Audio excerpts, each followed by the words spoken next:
So there are many different approaches for tamper resistance. The most common is having a physical barrier, so it makes it more difficult to take an extended release formulation, for example, and to crush it or to solubilize it.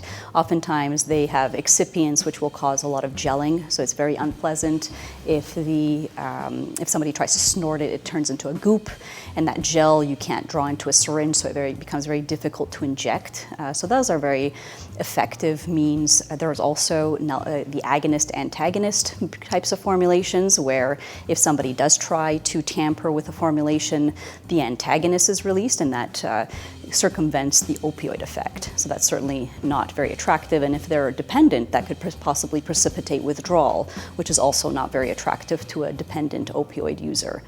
There are also prodrugs that go into the system and get slowly metabolized to the active drug, and this kind of decreases the rate of entry into the brain and that feeling of euphoria. The users are looking for a quick onset, so that certainly dampens the likability of the drug when it's metabolized.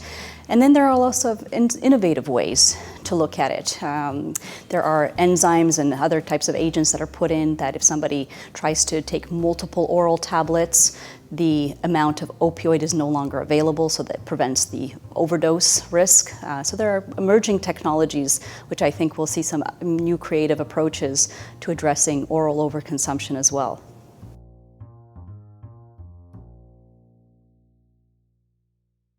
Well, I think the best information we ever get is really speaking being on the front line and speaking and interacting with the patients and subjects who are abusing drugs. In the end of the day, it's really for their benefit that we're developing and helping to advance the science and come up with safer ways for them to have opioids if they need them for pain, but not to go and use aberrant behaviors to manipulate those types of formulations. But they're really the best source to really understand the dynamics of the problem and to be able to come up with the best solutions. Because ultimately, it's a mousetrap. You can design a good mousetrap, but they will overcome that. So it's always an evolution, but being in connection with the drug users also helps to understand how to advance the science and make better and better and safer formulations in the future.